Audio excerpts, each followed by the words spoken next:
இந்த உங்கள் மத்தியில் அவருடைய வார்த்தை கொடுக்க அழைத்ததற்காக கர்த்தரை நான் நன்றி செலுத்துகிறேன். வார்த்தை கொடுக்கிறதுக்கு முன்பாக நம்ம கண்களை மூடி ஒரு நிமிடம் ஜெபிப்போம். ஸ்தோத்திரிக்கிறோம் அப்பா, உம்மை துதிக்கிற ராஜா, என் நேற்றும் இன்றும் என்றும் மாறாத தகப்பனே, கொடுக்கப்பட்ட இந்த இரவு வேலைக்காக நாங்கள் நன்றி செலுத்துகிறோம். இந்த மாதம் முழுவதுமாக எங்களை கண்மணி போல இந்த நாள் வரையிலும் காத்து அப்பா உங்களுடைய சமூகத்தில் இந்த நேரத்தில் உங்களை துதித்து பாட கர்த்தர் நீர் எங்களுக்கு உதவி செய்ததற்காக நன்றி செலுத்துகிறோம். அப்பா இந்த நாளிலும் உங்களுடைய வார்த்தை கொடுக்கிறேன் தகப்பனே, என்னை நீங்க மறித்து அப்பா நான் பேசுற இந்த உங்களுடைய வார்த்தை ஜீவனுள்ள வார்த்தையை ஒவ்வொரு பிள்ளைகளுக்கும் நான் போதிக்கும் போது கர்த்தாவே அது அவர்கள் இருதயத்துல போய் அப்பா தங்க கர்த்தர் நீங்க உதவி செய்ய போவதற்காக நன்றி செலுத்துகிறோம். நீர் என்னோடு இருந்து நீர் என்னை நடத்த போற கிருபைக்காக நன்றி செலுத்துகிறோம். இயேசுவின் நாமத்தினால் ஜெபிக்கிற ஜீவனுள்ள நல்ல பிதாவே, ஆமென். அல்லேலூயா, அல்லேலூயா, ஆமென். கர்த்தர் இந்த நாளிலும் நம்மளை ஒவ்வொருவரையும் நடத்துவாராக. இந்த நாளில் கர்த்தர் இந்த வருடத்தில் நம்மளை அறிந்திருக்கிற தேவன். எத்தனை பேர் சொல்லுவீங்க கர்த்தர் இந்த வருடத்தில் என்னை அறிந்திருக்கிறார்? அவர் நம்மளை அறியலைன்னா நம்ம இங்கே அந்த நாளில் நம்ம ஜீவனோடு இங்கே இருந்திருக்க முடியுமா? முடியாது. இந்த 25 நிறைய பேர் மரித்திருக்கிறாங்க. ஐயா, இந்த வருட துவங்கி கூட அநேகர் மரித்து இருக்கிறாங்க, அநேக பலவீனத்தோடு இருக்கிறாங்க. ஆனாலும் கர்த்தர் நம்மளை அவர் உள்ளங்கையில் வரைந்திருக்கிறாரு, நம்மளை முன்குறித்திருக்கிறாரு, நம்மளே பெயர் சொல்லி அழைத்திருக்கிறாரு, நம்மளை அறிந்தும் இருக்கிறாரு. அந்த உண்மை உள்ள ஜீவனுள்ள தேவனை நம்ம என்ன பண்ணுறோம்? இந்த நாளில் நம்ம துதித்து பாட வந்திருக்கிறோம். இந்த நாளிலும் கர்த்தர் நம்மளை ஒவ்வொருவரையும் அறிந்திருக்கிறார். எந்தெந்த காரியத்தில் கர்த்தர் நம்மளை அறிந்திருக்கிறார் ஒரு 4 பாயிண்ட்டு அது மட்டும் தான் நான் சொல்ல போகிறேன். முதலாவது, கர்த்தர் நம்மளை அறிந்த தேவன் எப்படின்னு நம்ம அறிய போகிறோம். சங்கீதம் 139:1.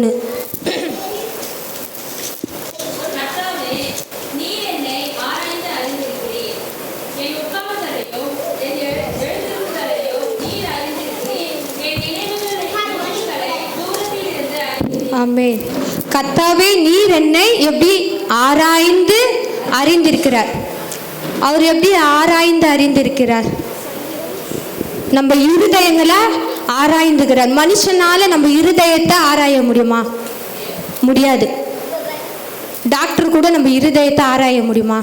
முடியாது. அவங்க எவ்வளோ பேர் ஆராய்ந்தாலும் நம்ம இருதயத்தை அவங்களால ஆராயவே முடியாது. ஆனால் கர்த்தர் நம்ம இருதயத்தை என்ன பண்ணியிருக்கிறாரா? ஆராய்ந்து அறிந்திருக்கிறார். எத்தனை பேர் விசுவாசிக்கிறீங்க? நம்ம என்ன நினைக்கிறோம் முதல் கொண்டு கர்த்தர் நம்மளை என்ன பண்ணியிருக்கிறாரு? ஆராய்ந்திருக்கிறார். நம்ம என்ன யோசிக்கிறோம், என்ன சிந்திக்கிறோம், என்ன செயல்படுத்த போகிறோம், நம்ம அடுத்தது என்ன செய்ய போகிறோம்ல எல்லாவற்றும் கர்த்தர் என்ன பண்ணியிருக்கிறாரா? ஆராய்ந்து அறிந்திருக்கிற தேவன். அந்த தேவன் நம்மளோடு இருக்கிறார். ஆமென். அப்போ கர்த்தர் நம்மளை எப்படி ஆராய்ந்து இருக்கிறார் பார்த்தீங்கன்னா, நாகும் 1:7.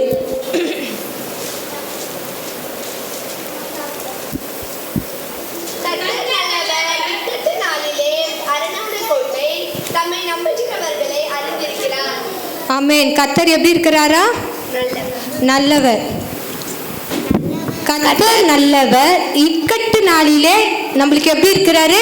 அரணான கோட்டை, நம்மை நம்புகிறவர்களை அறிந்திருக்கிறார். முதலாவது பார்த்தீங்கன்னா அவரை நம்பணுமா? எப்போ நம்பணும்? எனக்கு கஷ்டமாக இருக்குது, எனக்கு இன்னைக்கு தேவை இருக்குது, பண தேவை இருக்குது, ரொம்ப துக்கம், எனக்கு கண்ணீராகுது, குடும்பத்தில் ஒரு பிரச்சனையாகுது, ஏதோ ஒரு போராட்டம், அந்த மாதிரி டைமில் நம்ம கர்த்தரை நம்புவாங்க. நிறைய பேர் அந்த டைமில் தான் கர்த்தரை நம்புவாங்க. ஆனால் கர்த்தர் பார்த்தீங்கன்னா இக்கட்டு நாளிலே அரணான கோட்டை, நம்மை நம்புகிறவர்களை அவர் என்ன பண்ணுகிறாரா?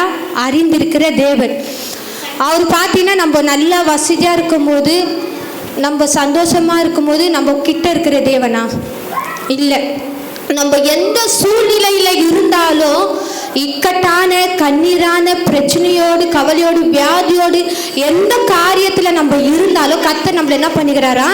அவரை நம்பி இருக்கிற பிள்ளைகளுக்கு அவர் அடைக்கலமான கோட்டையுமா இருக்கிறார். எத்தனை பேர் விசுவாசிக்கிறீங்க? ஆமென்.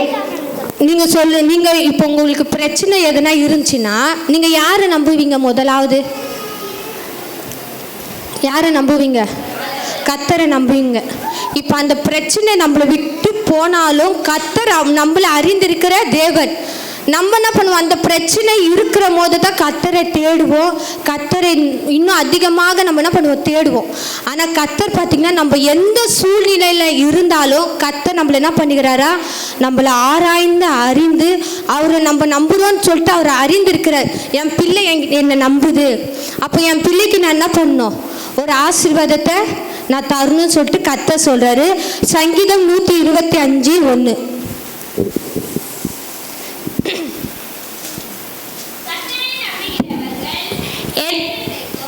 அசையாமல் நிலைத்திருக்கும் சீயோன் பர்வதத்தை போல் இருப்பார்கள். ஆமென். கர்த்தரை நம்புகிறவர்கள் என்றென்றுக்கும் அசையாமல் எப்படி இருப்பாங்களா? சீயோன் பர்வதத்தை போல் இருப்பாங்களா? யாரை நம்புறவங்க? மனுஷன் இல்லை, கர்த்தரை நம்புறவங்க சீயோன் பர்வதை போல நிலைத்திருப்பாங்களாம். நம்ம மனுஷனை நம்பும் போது அவங்க இருக்கிற டைம்ல இருப்பாங்க, இல்லைன்னா போயிடுவாங்க. ஆனால் நம்ம கர்த்தரை நம்பும் போது ஒரு நாளும் அசையாம அவருக்குள்ள நம்ம நிலைத்திருக்கும் போது நம்ம எப்பொழுதும் சீயோன் பர்வதை போல நிலைத்திருப்போமா? அப்போ நம்ம கர்த்தரை ஒவ்வொரு நாளும் நம்ம நம்பணும். நம்மளுக்கு நன்மை கிடைத்தாலும் சரி, கிடைக்காவிட்டாலும், நம்ம துக்கங்கள் மாறினாலும் மாறாவிட்டாலும் யாரை நம்பணுமா? கர்த்தரை நம்பணும். இந்த ஆண்டு நம்ம யாரை நம்பணும்? கர்த்தரை. நம்மளுக்கு வரும் எவ்வளோ பிரச்சனை இந்த ஆண்டு வந்தாலும் கர்த்தரை முதலாவது நம்ம என்ன பண்ணணுமா? நம்பணும். அவரை நம்ம ஒவ்வொரு நாளும் பின்பற்றணும். அதே சங்கீதம் 31:19.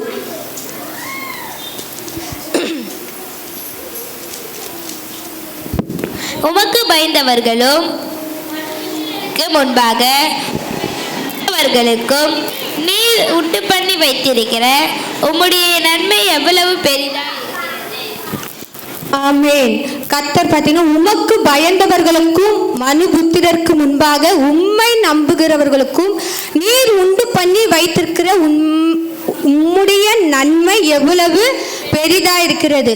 கர்த்தருங்க பார்த்தீங்களா, மனுபுத்திரருக்கு முன்பாக, நம்ம மனுஷனுக்கு முன்பாக அவரை நம்ம நம்பும் போது வாழ்க்கையில கர்த்தர் என்ன பண்ணுவாரா? நன்மையான பெரிதான காரியங்களை கர்த்தர் நம்ம வாழ்க்கையில செய்கிற தேவனா இருக்கிறார். அதை தான் கர்த்தர் சொல்கிறாரு. மனுஷன் முன்பாக நான் யாரை நம்புவேன்? கர்த்தரை நம்புவேன். அப்போ நான் அவரை நம்பும் போது என் வாழ்க்கையில நன்மை எப்படி இருக்குதா? பெரியதா இருக்கிறதா? அவரை நான் நம்பும் போது உம்முடைய நன்மை என் வாழ்க்கையில பெரியதா இருக்கிறது, சிறியதா இல்லை. எப்படி இருக்குதா? பெரியதா இருக்கிறது. அப்போ நம்ம வாழ்க்கையில ஒவ்வொரு காரியங்களும் பெரியதா இருக்கணும்னா அதை நம்ம எப்படி கர்த்தரை நம்பும் போது நம்ம வாழ்க்கையில அந்த காரியங்கள் எப்படி இருக்குமா? சின்னதா இருக்குமா, பெருசா இருக்குமா? உங்க வாழ்க்கையில எப்படி காரியங்கள் வரணும்? என் வாழ்க்கையில் இந்த சின்ன காரியம் இருந்தால் போதும் சொல்வீங்களா? சொல்ல மாட்டோம். மனுஷனாகி நம்ம ஒருபோதும் இந்த விஷயம் எனக்கு போதும் அப்படின்னு ஒருபோதும் நம்ம என்ன பண்ண மாட்டோம்? சொல்ல மாட்டோம். நம்ம வாழ்க்கையில் அந்த காரியங்கள் இன்னும் பெருசாகணும், வேறு விஷயம் என் வாழ்க்கையில் வரணும், அது எப்படி இருக்கணும்? பெருசாக இருக்கணும். நான் ஒரு ஓலை வீட்டில் இருந்தால் போதும்னு சொல்வோமா? சொல்ல மாட்டோம். நம்ம ஒருபோதும் அதை சொல்லவே மாட்டோம். நான் என்ன பண்ணுவோம்? எனக்கு நல்ல பெரிய வீடு இருக்கணும், அதில் நல்ல வசதி இருக்கணும் தான் நம்ம என்ன பண்ணுவோம்? பெரிதான காரியங்களை நம்புவோம். ஆனால் கர்த்தர் சொல்கிறாரு, அவரை நம்புகிற பிள்ளைகள் வாழ்க்கையில் அவர் செய்கிற நன்மை பெரியதாக இருக்குமா? அல்லேலூயா, ஆமென். கர்த்தர் இந்த நாளிலும் நம்ம வாழ்க்கையில் பெரிதான காரியங்களை அவரை நம்பும் போது கர்த்தர் நம்மளுக்கு செய்கிற தேவன். ரெண்டாவது பார்த்தீங்கன்னா ஆதியாகமம் 22:12.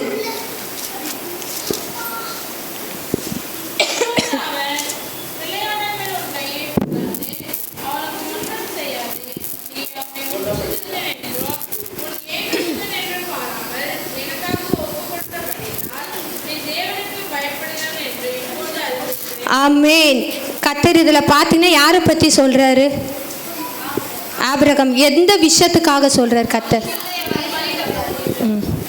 இந்த விஷயத்தில் ஆபிரகாம் கர்த்தர்கிட்ட சொல்கிறாரு, உன் பிள்ளை அண்டைன்னு என்ன பண்ணி நீ பலி கொடுன்னு சொல்கிறாரு.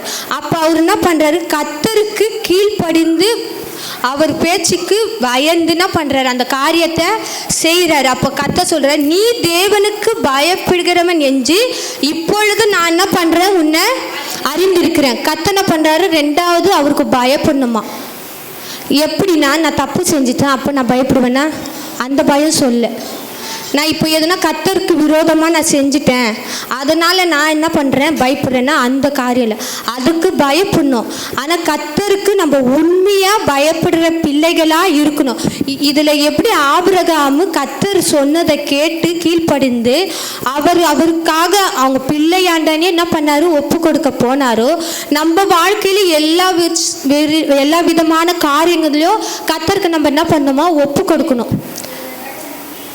நம்ம ஒரு காரியத்தை அவருக்கு ஒப்பு கொடுக்கும் போது கர்த்தர் என்ன பண்ணுவார், அந்த காரியத்தை விட நம்மளுக்கு என்ன பண்ணுவாராம்.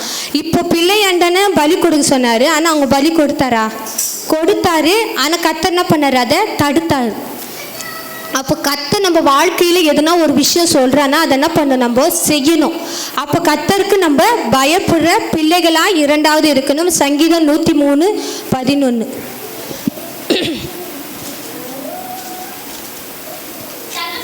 பிள்ளைகளுக்கு இறங்குகிறது போல கர்த்தர் தமக்கு பயந்தவர்களுக்கு இறங்குகிறார். ஆமென். தகப்பன் தன் பிள்ளைக்கு இறங்குற போல கர்த்தர் எப்படி இருக்கிறாரா, அவருக்கு பயந்தவங்களுடைய கிருபையும். படிங்க.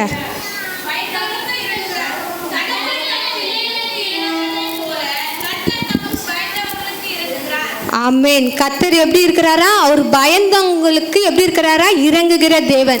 நம்ம எப்படி நம்ம தகப்பனுக்கு பயப்படுறோமோ, நம்ம உலக பிரகார தகப்பன் நம்ம எதனா தப்பு செஞ்சா அடிப்பாருன்னு பயப்படுறோம். ஆனால் அதை விட நம்மளை படைத்த தகப்பனுக்கு நம்ம எப்படி இருக்கணுமா, பயந்து இருக்கும் போது கர்த்தர் நமக்கு பயந்து இருக்கிறவங்களுக்கு ஒவ்வொரு நாளும் இறங்குகிற தேவனா இருக்கிறார். அதிலே 11 பாடுங்க.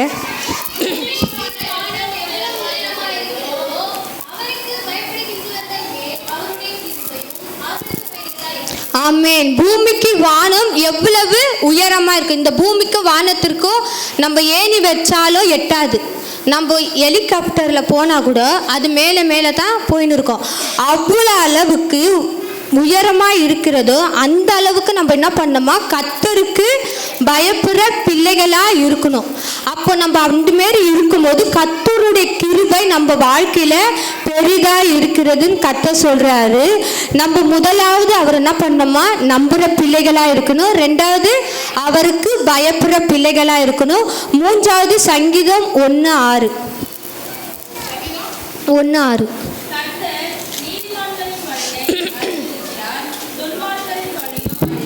ஆமென். கர்த்தர் யாரை அறிந்திருக்கிறாரா, நீதிமான்களை வழியை அறிந்திருக்கிறார், துன்மார்க்கரின் வழியோ அழிந்து போகுமா. நீதிமான்னா யாரு, நீதிமான்னா யாரு, நம்ம தான். நம்ம தப்பு செஞ்சாலும் எதுவாக இருந்தாலும் கர்த்தருக்குள்ளே நம்ம எப்படி இருக்கிறோம், நீதிமான்களாக இருக்கிறோம். இப்போ பைபிளில் நீதிமான் யாரு, ஆபிரகாம். அவங்களாம் ஏசப்பாக்கு எப்படி இருந்தாங்க, நீதிமானாக இருந்தாங்க. அவர் சொல்லுக்கு கீழ்ப்படிந்தாங்க, அவருக்கு பயந்தாங்க, எல்லா காரியங்களும் கர்த்தரை முன்பாக வைத்தாங்க. ஆனால் அவங்களோட நம்ம கர்த்தர் நம்மள என்ன சொல்கிறாரு, நீதிமான்கள். கர்த்தர் நீதிமான்களின் வழியை அறிந்துக்கிறார். நம்முடைய வழியை ஒவ்வொரு நாளும் கர்த்தர் என்ன பண்ணியிருக்கிறாரா, அறிந்திருக்கிற தேவன். நம்ம எங்கே போனாலும் கர்த்தர் நம்ம வழிகளை அறிந்திருக்கிறாரு. துன்மார்க்கனின் வழி என்னமா, அழியும் கர்த்தர் சொல்றாரு. அப்போ நம்ம நீதிமான கர்த்தருக்குள்ள இருக்கும்போது நம்ம வழிகள் எப்பொழுதும் கர்த்தர் என்ன பண்ணுவாரு, அந்த ஆபத்தான வழியா இருந்தாலும் கர்த்தர் அறிந்திருக்கிறாரு. நம்ம ஒரு ஆபத்தில் போறேன்னா, இப்போ பஸ் எதுனா போகுதுன்னா எல்லா பஸ்ஸும் ஒரு டைம்னாவும் ஏதோ போகும். ஆனால் ஒரு பஸ்ஸுனா ஒரு சமயத்தில் ஆக்சிடென்ட் ஆகும். இப்போது நம்ம எதனா ஒரு வழியில் போகிறோன்னா கூட நம்மளுக்கு எதிராக யாருன்னா போனோன்னா ஆகிடும், அந்த வண்டி ஆக்சிடென்ட் ஆகிடும். அப்போ நம்மளை கர்த்தர் என்ன பண்ணார், பாதுகாத்துக்கிறாரு. அநேகர் மரணத்தில் இந்த விபத்தில் போயிருக்காங்க. ஆனாலும் கர்த்தர் என்ன பண்ணுகிறாரு, நீதிமான்களின் வழியை கர்த்தர் என்ன பண்ணியிருக்கிறாரு, அறிந்திருக்கிற தேவர். இப்போ கூட காலையில் பார்த்தீங்கன்னா சாட்சி சொன்னார் பாபண்ணா. கர்த்தர் அவரை ஜீவனோடு இந்த வருடத்தில் என்ன பண்ணார், அறிந்து அவர் என்ன பண்ணிட்டுருக்கிறாரு, அழைத்திருக்கிறாரு. அவர் சொல்ல இப்போ இதுமாரி கரண்ட் ஷாக் ஆச்சுன்னா அவங்க நிலைமை எப்படி இருந்திருக்கும்? அவரும் சொன்னார், இந்த நாளை நான் இருந்திருப்பேன்னா கூட தெரியலன்னு. அப்போ கர்த்தர் நீதிமான்களின் வழியை அறிந்திருக்கிறார். நம்ம மனுஷராக இருக்கும்போது நம்ம சொல்லுவோம் அவங்க நீதிமானான்னு. ஆனால் கர்த்தர் கண்களில் எல்லாருமே எப்படி இருக்கிறாங்க? நீதிமானாக தான் இருக்கிறாங்க. நம்ம தான் நீதிமான பார்ப்போம். ஆனால் கர்த்தருடைய கண்களில் நம்ம ஒவ்வொருவரும் நம்ம எப்படி இருக்கிறோம்? நீதிமானாக இருக்கிறோம். சங்கீதம் 37:17.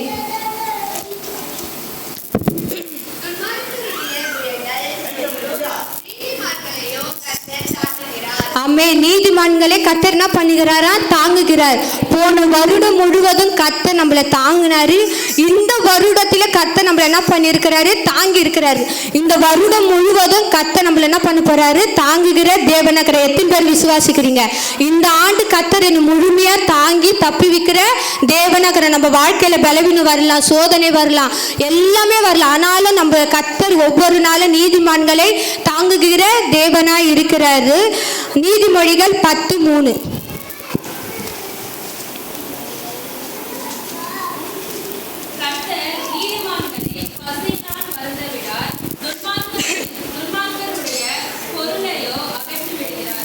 கர்த்தர் என்ன பண்றாரு? நீதிமான்களை பசியினால் வருந்த விடா, துன்மார்க்குடைய பொருள் ஆசையை அகஞ்சு விடும். கர்த்தர் ஒவ்வொரு நாளும் நம்மளை என்ன பண்றாரா? போஷித்து நடத்துகிற தேவன். அவருக்கு முன்பாக நம்ம ஒவ்வொருவரும் நீதிமான்களாக இருக்கும்போது கர்த்தர் நம்ம வாழ்க்கையில் ஒவ்வொரு காரியங்களும் கர்த்தனை பண்ணுகிறாரா? அறிந்திருக்கிற தேவன். 4வது பார்த்தீங்கன்னா சங்கீதம் 37:18. நாட்களை கர்த்தர் அறிந்திருக்கிறார், அவர்கள் சுதந்திரம் என்றென்றைக்கும் இருக்கும். ஆமென். உத்தமர்களின் நாட்களை கர்த்தர் என்ன பண்ணியிருக்கிறாரா? அறிந்திருக்கிறார். நம்ம எப்படி இருக்கணுமா? 4வது எப்படி இருக்கணும்? உத்தமனாய் கர்த்தர் முன்பாக இருக்கும்போது நம்ம நாட்களை கர்த்தர் ஒவ்வொரு நாளும் அறிந்திருக்கிற தேவன். அவங்க சுதந்திரம் என்றென்றைக்கும் இருக்கும். இப்போ நம்ம இப்போ பார்த்தீங்கன்னா நம்ம குடும்பத்தில் பார்த்தீங்கன்னா நம்ம குடும்பத்தில் யாருன்னா ஒருத்தர் நிறைய விஷயங்கள் நல்ல விஷயங்களை செஞ்சு வைத்துட்டு அவங்க இறந்துட்டாங்கன்னா இப்போ என்ன சொல்லுவாங்க? இவங்கெல்லாம் நல்ல விஷயங்கள் செஞ்சாங்கன்னு நம்ம பரம்பரை பற்றி என்ன பண்ணுவாங்க? சொல்லுவாங்க. அப்போ ஒருத்தர் செய்கிறத அவங்க தலைமுறை என்ன பண்ணோம்? பேசுவோம். அப்போ கர்த்தர் என்ன சொல்கிறாரு? உத்தமர்களின் நாட்களை கர்த்தர் என்ன பண்ணியிருக்கிறாரு? அறிந்திருக்கிறார். நம்ம கர்த்தர் இப்போ நம்ம தாயின் கருவில் நம்மளை உருவாக்கும் முன்னே அறிந்திருக்கிற தேவன். நம்ம எப்போ இறப்போன்னு கர்த்தருக்கு தெரியும். நம்மளுக்கு தெரியுமா? தெரியாது. அவருக்கு தெரியும். அப்போ நம்ம நாட்கள் உத்தமாக இருக்கும்போது அதில் ஒவ்வொரு நாளும் கர்த்தர் நம்ம என்ன பண்ணுறாரு? அறிந்திருக்கிற தேவன். அப்போ நம்ம எப்படி இருக்கணுமா? 4வது உத்தமனாக இருக்க வேண்டும். ஆதியாகமம் 6:9. நோவாவின் வம்ச வரலாறு. நோவா தன் காலத்தில் இருந்தவர்களுக்குள்ளே நீதிமானும் உத்தமனாய் இருந்தான். நோவா தேவனோடு சஞ்சரித்து கொண்டிருந்தான். ஆமே. நோவா பார்த்தீங்கன்னா அவர் காலத்தில் எப்படி இருந்தாரா? உத்தமனாக இருந்தார். அவர் மூலியமாக அவங்க குடும்பங்கள் என்ன பண்ணுது? பாதுகாக்கப்படுது. இப்போ அவர் மட்டும் உத்தமனாக இல்லாமல் இருந்தா அப்போ அந்த கர்த்தர் அழிக்கும் போது அவங்கள பாதுகாத்திருப்பாரா? செஞ்சிருக்கவே மாட்டார். அப்போ கர்த்தர் என்ன சொல்கிறாரு? நோவாவை உத்தமன் என்று அவங்க ஜனங்களிலே கண்டு அவர் என்ன பண்ணாரா? பாதுகாத்து அவங்க குடும்பத்தையே கர்த்தர் என்ன பண்ணார்? முழுமையாக காத்து அவங்க குடும்பத்தை முழுமையாக கர்த்தர் என்ன பண்ணார்? பாதுகாத்தார். அப்போ என்ன பண்ணோம்? நோவா தன் காலத்தில் இருந்தவர்களுக்குள்ளே நீதிமானும் உத்தமனாக இருந்தான். நோவா எப்படி இருந்தாரா? உத்தமனா இருந்தா. அப்போ நம்ம 4வது எப்படி இருக்கணுமா? கர்த்தருக்குள்ள ஒவ்வொரு நாளும் உத்தமனா. நம்ம இந்த உலக பிரகாரத்தில் அப்படி நடக்க முடியாத நிறைய சூழ்நிலைகள்னா வரும். இப்போ நம்ம காலேஜ் படிக்கும் போது கூட பாருங்கள், நம்ம ஃப்ரெண்டுங்கெல்லாம் கர்த்தர் அறியாதவங்க இருப்பாங்க. அப்போது நம்ம அவங்க பாதையில் போனோமா? நம்ம அவங்கள நம்ம பாதி கொண்டு வரணுமா? நம்ம என்ன பண்ணக்கூடாது? அவங்க பாதியில் போகவே கூடாது. நம்ம என்ன பண்ணணும்? அவங்கக்குள்ளே நம்ம கர்த்தருக்குள்ளே எப்படி இருக்கணுமா? உத்தமனாக இருக்கணும். அப்போ கர்த்தர் நம்மளை அந்த நிலைமையில் என்ன பண்ணுவாரா? நம்மளை அறிகிற தேவனாக இருக்கிறாரு. லூக்கா 23:50.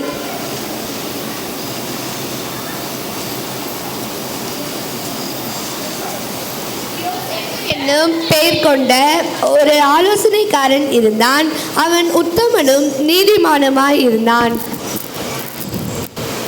ஆமென். யோசேப்பு என்னும் பெயர் கொண்ட ஒரு ஆலோசனைக்காரன் இருந்தா அவன் எப்படி இருந்தாரா? உத்தமனும் நீதிமானா இருக்கான். இப்ப பைபிள பாத்தீங்கன்னா அநேக உத்தம எல்லாருமே இருக்காங்க. அப்போ நம்மளும் கர்த்தருக்குள்ள ஒவ்வொரு நாளும் எப்படி இருக்கணுமா? உத்தமனா அவரை நம்பி அவருக்கு நம்ம பயந்து நடக்கும்போது இந்த ஆண்டு கர்த்தர் நம்மள நினைவுகளை அறிந்திருக்கிற தேவன். சங்கீதம், அதான் நான் முன்னாடியே சொன்னேன், சங்கீதம் 131:1-4 வாசிங்க. 39 இருமாப்புள்ளதல்ல. சங்கீதம் 139:1-4. கர்த்தாவே, நீர் என்னை ஆராய்ந்து அறிந்திருக்கிறீர். என் உட்காருதலையும் என் எழுந்திருக்குதலையும் நீர் அறிந்திருக்கிறீர். என் நினைவுகளை தூரத்தில் இருந்து அறிகிறீர். நான் நடந்தாலும் படுத்திருந்தாலும் என்னை சூழ்ந்திருக்கிறீர். என் வழிகள் எல்லாம் உமக்கு தெரியும். என் நாவில் சொல் பிறவாததற்கு முன்னே இதோ கர்த்தாவே, அதையெல்லாம் நீர் அறிந்திருக்கிறீர். ஆமென். கர்த்தர் இந்த ஆண்டு பார்த்தீங்கன்னா நம்மளை ஆராய்ந்து அறிந்திருக்கிற தேவனா இருக்கிறார்.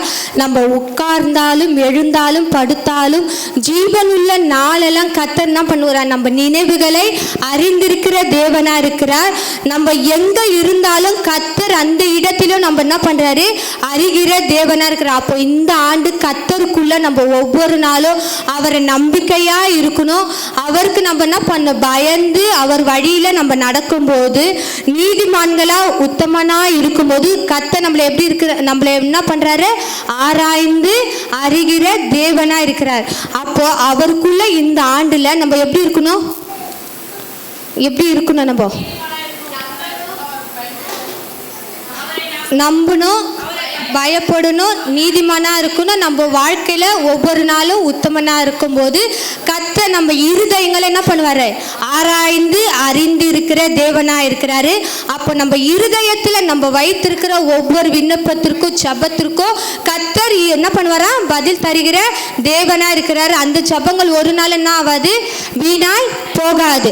அப்போ இந்த காரியங்களை நம்ம வாழ்க்கையில செய்யும் போது கர்த்தர் நம்ம வாழ்க்கையில இந்த ஆண்டு நம்ம இருதயத்துல நம்ம வைத்திருக்கிற ஒவ்வொரு காரியங்களும் கர்த்தர் இந்த ஆண்டுல என்ன பண்ணுவாரா? அதை செய்கிற தேவனா இருக்கிறாரு. அதற்கு கர்த்தர் நம்மள எப்படி இருக்கணும்? நம்ம பயந்து அவர் வழியில நம்ம நடந்து உத்தமனா இருக்கும்போது கர்த்தர் எல்லாம் வச்சு நம்ம வாழ்க்கையில வாய்க்க செய்கிற தேவனா இருக்கிற. எத்தனை பேர் விசுவாசிக்கிறீங்க? ஆமென். அவரை நம்ம விசுவாசித்து அவருக்குள்ள நம்ம ஒவ்வொரு நாளும் நடக்கும்போது நம்ம இருதயங்களை ஆராய்ந்து அறிகிற தேவனா இருக்கிறாரு. எல்லா கண்களை மூடி சோதரம் அப்பா உம்மை துதிக்கிற ராஜா, இந்த நாளிலும் உன் வார்த்தையில் இந்த ஆண்டு எங்களை நீர் அறிந்ததற்காக நன்றி அப்பா. இந்த வருட துவங்கி அநேகர் அப்பா இல்லாமல் போனாலும் கர்த்தர் நீர் எங்களை அறிந்ததற்காக நாங்கள் நன்றி செலுத்துகிற சுவாமி. எங்கள் நினைவுகளை அறிந்திருக்கிற தேவ நீரப்பா. எங்கள் இருதயத்தில் நாங்கள் என்ன நினைக்கிறோம் என்று நீங்க அறிந்திருக்கிறீங்க அப்பா. எங்கள் வாழ்க்கையில் நடக்க முடியாமல் இருக்கிற ஒவ்வொரு காரியங்களையும் நீங்கள் அறிந்திருக்கிறீங்க ராஜா. இந்த ஆண்டு அந்த காரியங்களை அப்பா நீங்கள் அறிந்து அதன்படி இங்கே செய்ய போகிறதுக்காக நாங்கள் நன்றி செலுத்துகிறோம் சுவாமி. அதற்கு நாங்கள் எங்களை ஒரு பாத்திரமாக உங்களுடைய கரத்தில் ஒப்பு கொடுக்குறோம் அப்பா. நாங்கள் உண்மை நம்பி இருக்கிறோம். உமக்கு நாங்கள் பயந்து அப்போ ஒவ்வொரு நாளும் நாங்கள் நீதிமானா நடக்க அப்பா எங்களுக்கு உதவி செய்ய போவதற்காக நாங்கள் நன்றி செலுத்துகிறோம் ராஜா. இந்த நாளிலும் உடைய வார்த்தை கேட்ட ஒவ்வொரு பிள்ளைகளுக்காகவும் நன்றி செலுத்துகிறோம். அவர்கள் சூழ்நிலைகளை மாற்றுகிற தேவன் நீர் அப்பா. அவங்க எந்த நிலைமையில பலவீனத்தோடு இருந்தாலும் அப்பா அதை எல்லாவற்றும் நீங்க விடுதலை தருகிறதற்காக நாங்க நன்றி செலுத்துறோம். இந்த ஆண்டு எங்களை நடத்த போற தேவனுக்காக நாங்க நன்றி செலுத்துறோம். உங்களுடைய கரத்துல எல்லாவற்றும் நாங்கள் தாழ்த்தி ஒப்பு கொடுக்கிறோம். இயேசுவின் நாமத்தினால் ஜெபிக்கிறோம் ஜீவனுள்ள நல்ல பிதாவே, ஆமென். அல்லேலூயா, அல்லேலூயா.